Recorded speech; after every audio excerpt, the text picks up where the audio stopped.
क्या आपको भी टेंस परेशान करता है? क्या आपको टेंस समझने में थोड़ा दिक्कत होती है? क्या आपने कभी टेंस को पढ़ा है और पूरी तरीके से समझा नहीं है, या समझा है उसको ठीक से अप्लाई नहीं किया है? तो आज आपके लिए क्लास बिल्कुल मैंने पूरी तरह से बनाई है और पूरा क्लास अटेंड करिएगा। और हाँ, अगर क्लास आपको अच्छी लगे तो लाइक शेयर, अगर सब्सक्राइब नहीं किए हो तो सब्सक्राइब ज़रूर कर दीजिएगा। और इसके बारे में बात करने वाले हैं, और ऐसा टेंस जो कभी नहीं भूलोगे, याद रखना कभी नहीं भूलोगे। और बेहतरीन क्लास होने वाली है टेंस के बारे में। देखिए, टेंस जो होता है ना, थोड़ा बच्चों को बड़ा इंटरेस्टिंग सा लगता है पढ़ने में। विद्यालय में जाएंगे तो उत्सुकता से बनी रहती है, हमें टेंस पढ़ना है। कोचिंग में आएंगे, सर टेंस पढ़ना है। यह टेंस होता ही ऐसा है, ठीक है ना। टेंस बड़ा भारी नाम सा लगता है। टेंस है तो 5 अक्षरों का छोटा सा शब्द है, लेकिन लगता बड़ा भारी है। टेंस बड़ी टेंशन देता है, ऐसा लगता है कि ना बहुत टेंशन क्रिएट करके रखा हुआ है। तो टेंस आज बहुत आसान तरीके से आपको मैं समझा दूंगा, कभी भूलोगे नहीं, ठीक है ना। तो आज टेंस के बारे में बात करते हैं। और जैसा कि आपको पता है, आज हमारा टॉपिक यही है और टेंस के बारे में आज मैं पूरी तरीके से आज आपको एकदम अच्छी तरीके से समझा दूंगा और कभी नहीं भूलोगे। ओके, ठीक। तो देखते हैं, पहले हम टेंस को समझ लेते हैं। टेंस होता क्या है? देखिए, जो टेंस होता है, हम कोई भी वाक्य बोलते हैं, ठीक है ना, या कोई भी वाक्य लिखते हैं, बोलते हैं, तो उसका समय वर्तमान है, भूत है या फिर भविष्य है। यानी कि वो प्रेजेंट में है, पास्ट में है कि फ्यूचर में है। और ये कौन बताता है? ये हमारा टेंस ही बताता है कि दिया गया वाक्य कौन से टेंस है। उसकी हेल्पिंग वर्ब से मालूम चल जाता है कि ये कौन से टेंस से आया हुआ है। तो टेंस की हिंदी होती है काल। क्या होती है? काल होती है। अब काल का मतलब ये मत समझना कि यमराज जी साक्षात आने वाले हैं। काल का मतलब होता है कि समय। होता ना कई बार तुम्हारा काल नज़दीक है, ऐसा बोलते हैं कि तुम्हारा काल नज़दीक आ गया, मतलब कि तुम्हारा समय नज़दीक आ गया, ठीक है ना। तो कोई भी समय हम देखते हैं, किसी को अभी अपने वर्तमान की चिंता हो रही है, किसी को अपने भविष्य की चिंता है कि मैं क्या बनूंगा, कैसे करूंगा, कितनी मेहनत कर रहा हूँ, मैं ये बन पाऊंगा कि नहीं बन पाऊंगा। और किसी को अपने आज की चिंता है, किसी को अपने वर्तमान की चिंता है, और किसी को अपने किए पर चिंता है, यानी कि अपने भूत पर चिंता है कि उसने जो कुछ करा है उसका परिणाम क्या होगा। यानी कि दुनिया में समय 3 ही होगा। धरती इधर से उधर हो जाए, हम दोबारा जन्म लें या न लें, कुछ पता नहीं है, लेकिन समय 3 ही रहेगा, वर्तमान, भूत और भविष्य। तो ये टेंस के अंतर्गत आता है। और मैं कुछ चीज़ें आपको बता देना चाहता हूँ कि जो टेंस होता है, ये टेंस शब्द का उद्भव लैटिन शब्द, किसके? लैटिन शब्द के टेम्पस से हुआ है, ठीक है ना। किससे हुआ है? लैटिन शब्द के टेम्पस से हुआ है। इसको आप जानते रहिएगा। जो टेंस शब्द का उद्भव, उत्पत्ति है, ये जहाँ से उत्पन्न हुआ है, ये कहाँ से हुआ है? लैटिन शब्द के टेम्पस से हुआ है। और टेंस कितने प्रकार के होते हैं? 3 प्रकार के होते हैं, present tense, past tense and future tense, ठीक है ना। कितने प्रकार के होते हैं? 3 प्रकार के होते हैं, present, past and future tense. और हम आपको टेंस को 2 भागों में मैंने आपको बांट के दिखाया भी है कि जो टेंस है इसके कार्य कैसे कैसे होते हैं, ये कैसे कैसे कार्य करते हैं, ठीक है ना। तो देखते हैं, सबसे पहला हम टाइम और वर्क में इसको डिवाइड कर दिए हैं, इसको 2 भागों में बांट दिए हैं। पहले में समय कर दिया गया है और दूसरे में कार्य कर दिया गया है। और समय के हिसाब से यदि टेंस को देखा जाएगा तो कितने समय होते हैं? आपको पहले से पता होगा, 3 समय होते हैं, 3 प्रकार के समय होते हैं। प्रेजेंट, जिसको हम वर्तमान बोलते हैं, पास्ट जिसको हम भूतकाल बोलते हैं, और फ्यूचर जिसको हम भविष्य काल बोलते हैं। तो ये हुए आपके 3 समय, यानी कि टेंस के 3 समय। और जो कार्य होता है, कार्य को 4 तरीके से बांटा गया है, ठीक है ना। एक इंडेफिनिट। इंडेफिनिट का मतलब होता है कोई काम अनिश्चित, निश्चित नहीं है, कंफर्म पता नहीं है, उसको क्या बोलते हैं? इंडेफिनिट। और इसके बाद आता है कॉन्टिन्यूअस, ठीक है ना। कॉन्टिन्यूअस का मतलब होता है कि कोई काम चल रहा हो, ठीक है ना। कॉन्टिन्यूअसता उसमें देखने को मिले, उसको बोलते हैं कॉन्टिन्यूअस। और फिर होता है परफेक्ट, एकदम परफेक्ट। कहने का मतलब पूरी तरीके से, एकदम बेहतरीन तरीके से, एकदम सज धज जाए, बोलिए एकदम परफेक्ट लग रहे हो, तो उसको बोलते हैं एकदम हम परफेक्ट बोलते हैं। और उसके बाद लास्ट में, आखिर में आता है परफेक्ट कॉन्टिन्यूअस, यानी कि ऐसा कार्य जो समय के साथ हो रहा हो, ठीक है ना। तो 4 प्रकार से कार्य को बांटा गया है। एक चीज़ ध्यान दीजिएगा, यहाँ पे जो आपका प्रेजेंट टेंस है, ठीक है ना, प्रेजेंट टेंस है, प्रेजेंट टेंस में प्रेजेंट इंडेफिनिट होता है, मतलब कि एक टेंस के ये 4 कार्य होंगे और ये 4 कार्य इन तीनों के होंगे, ठीक है ना। बशर्ते क्या बदलेगा? समय बदलेगा। यही काम कभी वर्तमान में होगा, ठीक है ना। यही काम कभी वर्तमान में होगा और यही काम कभी भूत में और यही काम कभी भविष्य में। कहने का मतलब ये वर्क आपके वही रहेंगे, जो वर्क फ्रेम दिख रहा है वही रहेगा। बदलेगा तो क्या बदलेगा, आपका समय बदलेगा। बाकी टाइम जो आपको दिखाई दे रहा है इसमें वर्क, जो टाइम तो इधर है, वर्क जो दिखाई दे रहा है ये वर्क वही रहेगा और बदलेगा क्या, आपका समय बदलेगा। यानी कि अगर प्रेजेंट इंडेफिनिट है तो प्रेजेंट कंटिन्यूअस है, तो प्रेजेंट परफेक्ट है तो प्रेजेंट परफेक्ट कंटिन्यूअस है, ठीक है ना।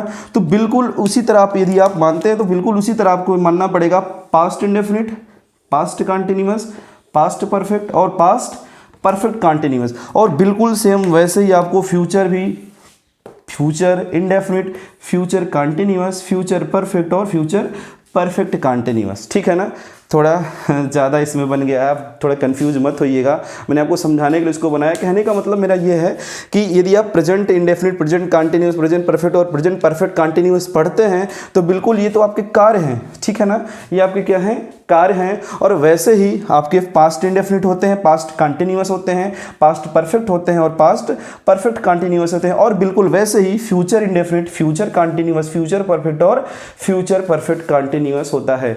इसका मतलब ये हुआ कि समय बदलता जाएगा, ठीक है ना। जो मैं आज कार्य कर रहा हूँ ये कार्य अगर मैं कल बताऊंगा तो भूत में हो जाएगा और यही कार्य मैं कल करूंगा तो भविष्य में हो जाएगा। कहने का मतलब कार्य वही रहेगा, क्या बदलेगा, समय आपका बदल जाएगा।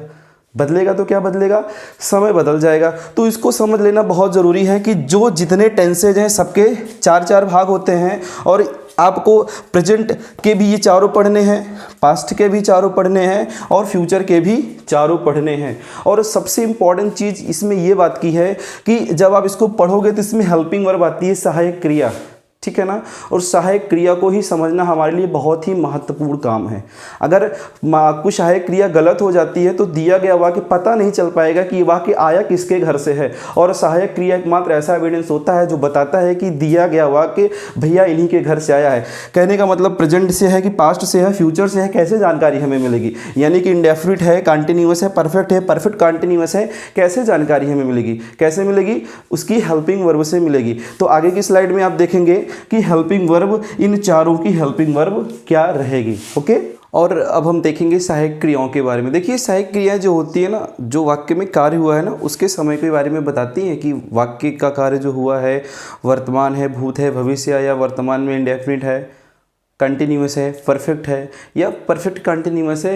ये सब कुछ कौन बताता है, आपकी सहायक क्रियाएं बताती हैं। तो मैंने आपके लिए आसान कर दिया है, बना के लिख भी दिया है और आप नोट कर भी सकते हो। तो जो हेल्पिंग वर्ब से टेंस के वाइज देखते हैं, जो प्रेजेंट टेंस होता है आपको पता है, present indefinite, present continuous, present perfect और प्रेजेंट परफेक्ट कंटिन्यूअस। तो आपको मैं सहायक क्रिया के बारे में बताता हूँ। देखिए जो प्रेजेंट इंडेफिनिट है उसकी सहायक क्रिया क्या होती है, डू और डज होती है। क्या होती है, डू और डज होती है। एक चीज़ और ध्यान दीजिएगा, ये डू और डज का यूज हम कब करते हैं, प्रेजेंट इंडेफिनिट के अफर्मेटिव वाक्यों में इसका यूज बिल्कुल भी नहीं होता है, ठीक है ना। इनका यूज सिर्फ और सिर्फ कहाँ से स्टार्ट करते हैं, हम निगेटिव वाक्यों से करते हैं, ठीक। आप कभी भी अफर्मेटिव वाक्यों में डू डज का यूज ना करिएगा। इसके अलावा इसमें क्या यूज होता है, अफर्मेटिव वाक्यों में मेन वर्ब की फर्स्ट फॉर्म के साथ यस या ईएस का यूज होता है। आगे वाली कक्षा में मैं आपको पूरी तरीके से पूरी क्लास में आपको उसके बारे में डिटेल में बताऊंगा, अभी आप यही देखिए, ठीक। उसके बाद कंटिन्यूअस टेंस की जो हेल्पिंग वर्ब है वो क्या होगी, इज एम आर होगी। कंटिन्यूअस का मतलब काम का चल रहा होना, यानी कि निरंतरता जिसमें बताई जाए, कंटिन्यूअसता जिसमें बताई जाए, उसकी सहायक क्रिया क्या होती है, इज, एम और आर, ठीक। अब इज का यूज जो होता है वो सिंगुलर नंबर थर्ड पर्सन के साथ होता है, ठीक है ना। जैसे कि ही हो गया, सी हो गया, इट हो गया या फिर किसी का नाम हो गया, उसके साथ आप किसका यूज कर सकते हो, इज का यूज करोगे। और उसके बाद आता है एम, और एम का यूज आप सिर्फ और सिर्फ किसके साथ करोगे, आई के साथ। मतलब आई और एम का रिश्ता जन्म जन्मांतर का है, कभी इनका साथ नहीं छूटेगा। उसके बाद बात आती है आर की, और आर का यूज आप सिर्फ और सिर्फ प्लूरल नंबर्स के साथ करोगे, बहुवचन के साथ करोगे, ठीक। उसके बाद आती है बात परफेक्ट की। परफेक्ट की सहायक क्रिया होती है हैज और हैव, और हैज का इस्तेमाल आप सिंगुलर नंबर थर्ड पर्सन के साथ करते हो। और उसके बाद आप प्लूरल नंबर के साथ किसका यूज करोगे, हैव का यूज करोगे। और उसके बाद आती है बात परफेक्ट कंटिन्यूअस की, तो हैज बीन और हैव बीन इसकी सहायक क्रिया होती है। तो एक बार फिर से बता दें आपको, इंडेफिनिट की सहायक क्रिया यानी कि प्रेजेंट इंडेफिनिट की सहायक क्रिया डू और डज, प्रेजेंट कंटिन्यूअस की सहायक क्रिया is am are, present perfect की सहायक क्रिया was has have, perfect continuous की यानी कि प्रेजेंट परफेक्ट कंटिन्यूअस की हैज बीन और हैव बीन होती है। ओके, समझ में आया। उसके बाद मैं आपको बताता हूं कि पास्ट टेंस की जो सहायक क्रिया होती है वो कौन कौन सी होती है। इंडेफिनिट यानी कि पास्ट इंडेफिनिट, पास्ट इंडेफिनिट की सहायक क्रिया होती है डिड। ओके, पास्ट इंडेफिनिट की सहायक क्रिया होती है डिड। जैसे डू डज का यूज आप निगेटिव वाक्यों से करते हो, वैसे ही डिड का यूज भी आप निगेटिव वाक्यों से ही करोगे, नहीं तो अफर्मेटिव वाक्यों में आप मेन वर्ब की सेकंड फॉर्म का यूज करोगे। ओके, उसके बाद आती है बात कंटिन्यूअस की, यानी पास्ट कंटिन्यूअस की सहायक क्रिया वाज और वर है, और पास्ट परफेक्ट टेंस की सहायक क्रिया हैड है, और पास्ट परफेक्ट कंटिन्यूअस टेंस की सहायक क्रिया हैड बीन है। उसके बाद फ्यूचर टेंस की मैं बात कर लेता हूं, तो फ्यूचर टेंस की सहायक क्रिया फ्यूचर इंडेफिनिट की शैल और विल होती है। फ्यूचर कंटिन्यूअस की सहायक क्रिया शैल और विल भी, यानी कि शैल भी और विल भी होती है।